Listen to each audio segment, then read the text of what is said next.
అత్త కోడలు. సీతాపురంలో శ్రీకంఠుడు పేరున్న వ్యాపారి. అతడికి 2 సంతానం, శ్రీనాథుడు, శ్రీవల్లి. శ్రీనాథుడు యుక్త వయస్సు వచ్చేసరికి వ్యాపారంలో తండ్రికి కుడిభుజంగా ఉంటూ వచ్చాడు. అన్ని విధాలా యోగ్యుడైన అతడికి దూర ప్రాంతాల నుంచి కూడా పెళ్లి సంబంధాలు రాసాగాయి. ఒక రోజున శ్రీకంఠుడి భార్య భానుమతి భర్తతో, ఏవండి, అబ్బాయికి త్వరగా పెళ్లి చేయడం భావ్యం. రామాపురం వాళ్ళు ₹1,00,000 కట్నం ఇస్తామంటూ కబురు చేశారు అని అన్నది. అందుకు శ్రీకంఠుడు చిన్నగా నవ్వి, అబ్బాయికి వేరే సంబంధం ఎలా చూస్తాం? సుదర్శనుడి కూతురు సులోచనకు ఈసరికి 18 ఏళ్లు పూర్తయి ఉంటాయి కదా అని అన్నాడు. ఇది వింటూనే భానుమతి ముఖం అప్రసన్నంగా మారిపోయింది. 15 సంవత్సరాల క్రితం శ్రీకంఠుడు వ్యాపారం ప్రారంభించింది సుదర్శనుడిచ్చిన పెట్టుబడితోనే. ఆ విధంగా సుదర్శనుడు చితికిపోయిన శ్రీకంఠుడి కుటుంబాన్ని ఆదుకున్నాడు. డబ్బిస్తున్నప్పుడే శ్రీకంఠుడితో దాన్ని అప్పుగా భావించవద్దని నొక్కి మరీ చెప్పాడు. నువ్వు డబ్బు తిరిగి తీసుకోని పక్షంలో యుక్త వయస్కురాలయ్యాక నీ కుమార్తె సులోచనకు ఇష్టమైతే మా ఇంటి కోడల్ని చేసుకుంటాను అని శ్రీకంఠుడన్నాడు. అయితే ఇప్పుడు సుదర్శనుడి ఆర్థిక పరిస్థితి ఏమీ బాగాలేదు.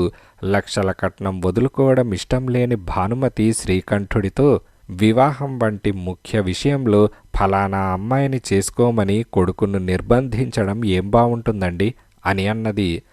నేను శ్రీనాథుణ్ణి నిర్బంధించను. సులోచన వాడికి నచ్చకపోతే మరెవరికైనా కట్నం ఇచ్చి ఆ అమ్మాయి పెళ్లి నేనే ఘనంగా జరిపిస్తాను అని శ్రీకంఠుడన్నాడు. మర్నాడే వాళ్ళు సులోచనను చూసేందుకు వెళ్లారు. శ్రీనాథుడికి ఆ అమ్మాయి నచ్చింది.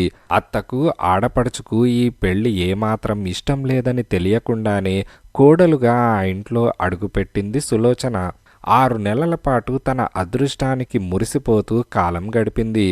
అయితే హఠాత్తుగా మామ శ్రీకంఠుడు మరణించడంతో ఆమె పాట్లు ప్రారంభమయ్యాయి. తండ్రి మరణంతో శ్రీనాథుడి బాధ్యతలు రెట్టింపయ్యాయి. ఎక్కువగా అతడు ఇంటి పట్టున ఉండేవాడు కాదు. దానితో అత్త ఆడపడుచుల కక్ష సాధింపు ఆరంభమైంది.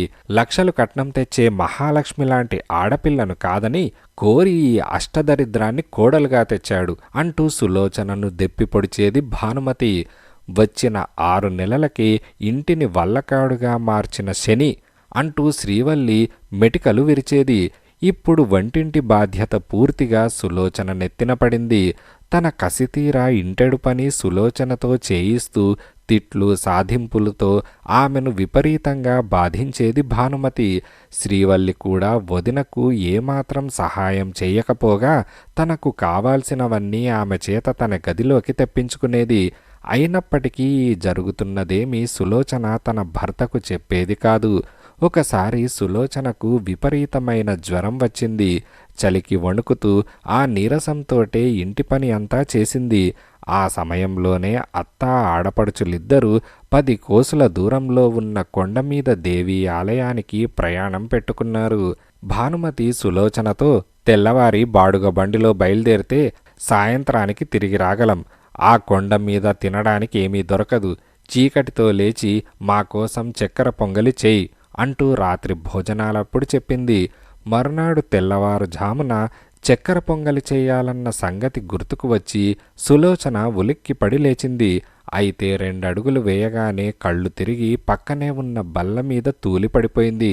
ఆ శబ్దం విని మేల్కొన్న శ్రీనాథుడు ఆమెను మెల్లిగా మంచం మీద కూర్చోబెడుతూ, ఏమైంది సులోచన, అప్పుడే లేచావేం అని అడిగాడు. సులోచన సంగతంతా చెప్పింది. నీ కొంట్లో బొత్తిగా ఓపిక లేదు. ఆ చక్కెర పొంగలేదో నేనే చేస్తాను, నువ్వు పడుకో అంటూ బలవంతంగా ఆమెను పడుకోబెట్టి వంటగదిలోకి వెళ్ళాడు శ్రీనాథుడు.